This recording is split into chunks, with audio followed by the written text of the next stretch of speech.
This episode of Tim Kreitz Adventures is brought to you by Midland Power Sports. Come by and see our huge inventory of motorcycles, ATVs, side-by-sides, and trailers. Visit us online at midlandpowersports.com.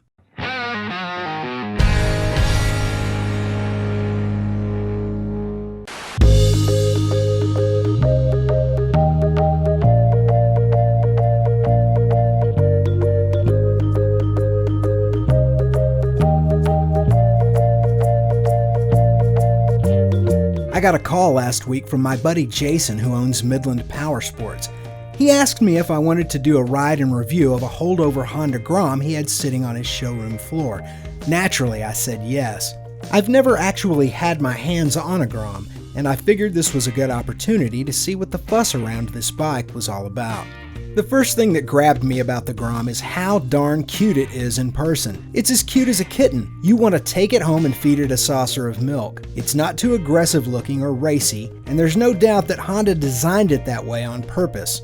They wanted it to be an unintimidating, charming little motorcycle that beginners in particular would be confident with. Honda claims 10 horsepower and 8 foot-pounds of torque, and after riding it, I honestly have my doubts about the magnitude of those numbers. But we'll get to the test ride and top-end run later. The Grom sports a 125cc single overhead cam one-banger that harkens back to historic Hondas like the immortal Super Cub and the original Monkey. Honda changed the world with small displacement single-cylinder engines, and it only stands to reason that what appealed to new riders 6 decades ago still works today. Simple, easy-to-ride motorcycles that are inexpensive and easy to maintain. And when I say simple, I mean it. The instrument cluster is simple, the suspension is simple, there are no bells or whistles of any kind, really. Well, except for the extremely bright and well-designed LED headlights, which are absolutely necessary for night riding on such a small bike. In fact, to Honda's credit, everything that's critical to safety on the Grom was paid close attention to. The bike has 2-piston calipers, rugged 12-inch tires, excellent ergonomics for such a small bike, and easy-to-read instrumentation. Its 47.2-inch wheelbase, 30-inch seat height, and 229-pound dry weight will set you back about $3,500. But enough with the numbers, let's ride it. See, now I'm moving on it at like 15 miles an hour and immediately understand why people like it. Okay, this is a fun, this thing is fun. I haven't gone anywhere on it yet. I'm sitting here waiting for traffic to pass by, and I can already tell you this thing is fun.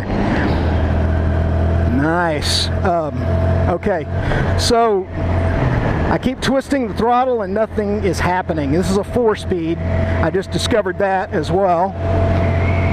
And we're doing 43 miles an hour at 6,000 RPM. So yeah, this is a very different motorcycling experience. All right, that's full throttle in top gear, 6,000 RPM, 50 miles an hour. Well, I couldn't get a ticket on this thing if I tried. Also, I'm not going to wheelie it or do anything crazy. This is a brand new motorcycle. Let's gear down. Let's go through this little roundabout. Yeah, brand new tires, so you kind of gotta be careful. I'm gonna slow down just a little bit. Take this a little wider than I planned to. Brand spanking new tires with Cosmoline on them. Last thing I want to do is spill a brand new bike that my buddy loaned me. That would be a dick move. I guess I should have adjusted the mirrors. I can do that right now. They work okay, and we're going right into a very busy intersection. I have my high beams on this little bike, hoping this car doesn't turn in front of me. Man, this is a low profile motorcycle. If you think people don't see you on a regular motorcycle, oh man, they're really not going to see you on this one. It's so little, but it's so cute. Okay, handling is... There are not a lot of twisty roads in West Texas, but handling is very responsive. I'm digging it for sure. There's no weird vibration or wobble or anything like that. I mean, obviously, this is a single-cylinder motorcycle, and so being a single-cylinder motorcycle, there's going to be a certain amount of vibration. Let me turn around here.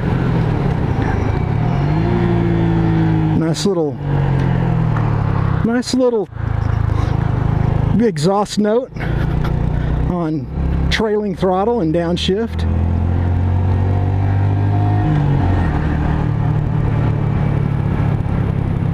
Lots and lots of people told me, hey, this bike will do 60 miles an hour. I don't know, man.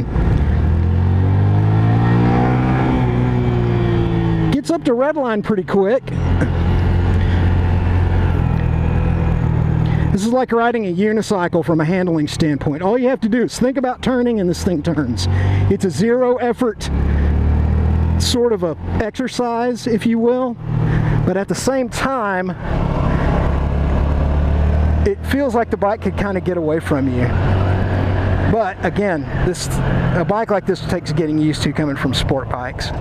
Fun, but fun. I can see banging around town on a Saturday night on this thing. All right, second gear.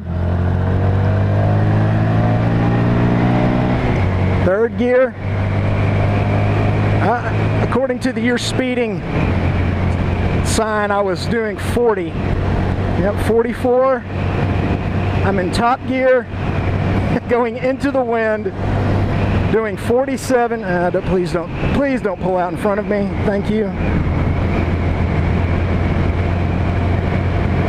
But this little thing, man, you can flick this thing around like nobody's business. I'm taking this road because it's the only thing that has anything approaching some sweeping turns in the area near the dealership. Let's tap it out, boys. How fast will this Grom go? Should I tuck in? You think tucking in will make a difference? Let's tuck in. 50. There's 50 miles an hour. Let's tuck in a little more. You guys aren't going to be able to see anything through the cameras with me tucked in like that. 52 miles an hour. Come on, little Grom. Show me what you got. Show me what you got. 52, 53, looks like about 53 miles an hour is going to be all we're going to get. Let me tuck in one more time. You're not going to be able to see anything. Come on, we got to be able to get 55 out of this thing. 54. 55 indicated. All right. 55 miles an hour. I think we can officially call that top end. We're at 7,000 RPM at full throttle, going into the wind. On a hot West Texas day, it's 100 degrees, and my visor won't stay up. I was all prepared to talk about the technology and specs associated with this bike, and I realize now there's no reason for that. This is about going out and having a good time with your friends. You would want to have a couple of buddies who had these, and you would not want to be in a hurry at all. I mean, you would not want to be in the slightest hurry on this motorcycle, because 55 is about all you're going to get, at least stock. And quite honestly, I don't see a whole bunch of sense in doing a bunch of mods to this thing to get 5 more miles an hour out of it. That's just not what this thing is about. Not at all. Let's pull in right here. Brakes are pretty good. I could probably have stoppied that if I wanted to, but like I said, we're going to be cool to this brand new bike that's not mine, that also has new slick tires on it. So I feel like Zach from Revzilla doing a daily rider, except that I suck and he's awesome. Beautiful little bike. A little bit twitchy. And that goes along with short wheelbase and little wheels. I mean, it's a twitchy, nervous little bike for something that only has a few horsepower. But man, I'm telling you guys, I could get used to riding this. It really is a fun motorcycle. Now, is the Grom the bike for living in the desert out in West Texas where the roads are long and straight and there are oil field trucks everywhere? On the highway, maybe not. This is not a bike, obviously, to take trips on. But I'll tell you guys straight up, you can get around town really nicely on this motorcycle. And boy, I'll tell you another thing. The more I ride it and the more I get used to it, the more I like it, the more comfortable it gets.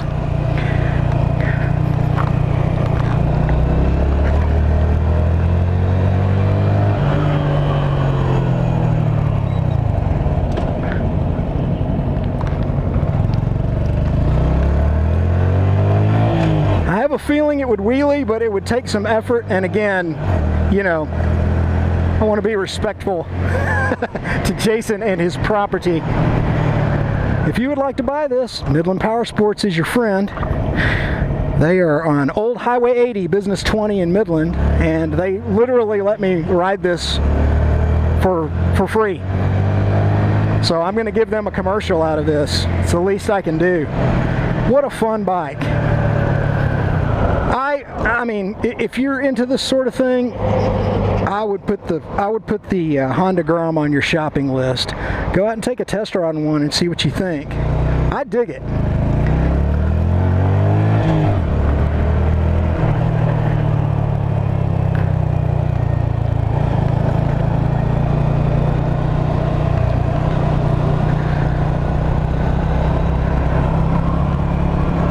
You want to do this on the bike all the time.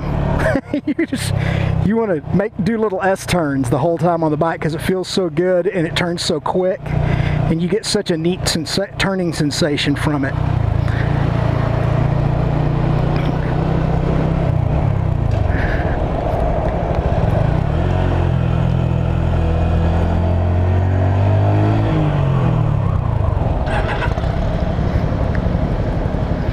Oh, that's what I'm talking about. Shade. Whew. Not for everybody, and definitely not for every riding situation, but gee whiz, just look at it. It's cool. It's cute. It's just a lovely little bike. And the price is right too. Alright, I hope you guys enjoyed this little review and overview. More of an overview than a review. I don't really consider this a full motorcycle review. You can't get to know a motorcycle in an hour's time, just putting a few miles on it. But I can tell you I like it. I can tell you it's cool. I can tell you this, if you're thinking to yourself, I'm not sure if I want one of those. I need a small bike for urban riding, and I don't have a lot of money to spend, and I want something that's dependable, that looks cool, and I just don't know if the Grom is something I should get. You probably should get it if it fits your riding applications and your size. It's a Honda. I mean, it's going to run forever. You got to be careful buying a Honda. You might have it the rest of your life. We'll see you guys on the next episode of Tim Kreitz Adventures. Thanks. Bye.